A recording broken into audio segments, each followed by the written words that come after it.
Bonjour, c'est Monsieur Lin.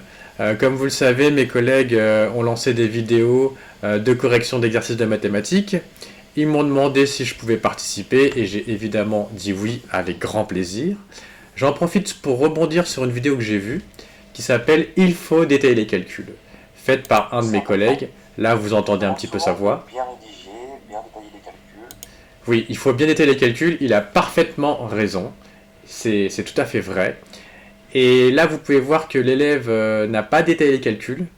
Et même si les résultats sont bons, alors là, il se trouve que c'est un hasard en plus, le professeur de mathématiques consciencieux ne mettra aucun point.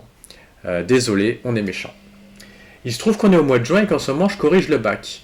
Et je vous montre un exercice du bac qui est tombé cette année en 2024, au jour 2. Si vous ne comprenez rien à cet exercice, ça n'a aucune importance.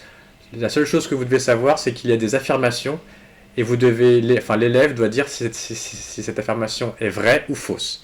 Et il faut évidemment justifier. Pour l'affirmation 3, alors je vous le dis, cette affirmation est vraie, peu importe si vous ne comprenez pas l'exercice, on s'en fiche.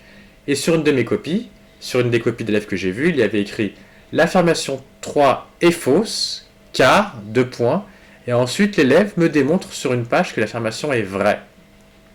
Donc il me démontre que l'affirmation est vraie, mais il m'a dit auparavant que l'affirmation était fausse.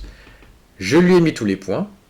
Cet exercice valait 1 point sur 20, sur toute l'épreuve du bac, et je lui ai mis 1 point malgré qu'il ait dit que l'affirmation était fausse et qu'il ne s'est pas rectifié après.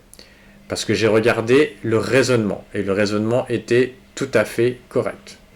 Alors ça peut paraître bizarre de mettre tous les points si le raisonnement est correct, mais sachez qu'en mathématiques, ce qui nous intéresse, nous, c'est le raisonnement, et pas le résultat.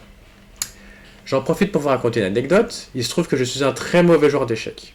Alors comme je suis professeur de maths, vous vous dites peut-être que j'ai des prédispositions pour être un bon joueur d'échecs. Alors il se trouve qu'en réalité, je suis mauvais. C'est comme ça. J'avais un ami qui jouait très bien aux échecs, qui jouait en club, et qui proposait de jouer avec moi de temps en temps pour m'entraîner. Parfois, je faisais un mouvement ou je déplaçais une pièce et il trouvait que mon mouvement était très mauvais. Et il me disait, pourquoi tu as fait ça? Et comme je suis pas très bon aux échecs, souvent je lui répondais, je ne sais pas. J'ai fait ça parce que je ne savais pas trop quoi faire. Alors ça l'énervait beaucoup. Et il me répondait, mais comment veux-tu que je t'aide à progresser si toi-même tu sais pas pourquoi tu joues ça? Si tu me disais pourquoi tu avais joué cette pièce-là, je t'expliquerais pourquoi ton raisonnement est faux. Je t'expliquerais pourquoi ce que tu penses n'est pas bon. Mais si tu penses rien, comment veux-tu que je t'aide à penser mieux?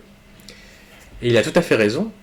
Et c'est aussi ce que nous on essaie de faire en mathématiques, c'est que si on veut aider un élève, si on veut l'aider à s'améliorer, il faut qu'on sache pourquoi il se trompe. Il faut qu'on sache où il se trompe.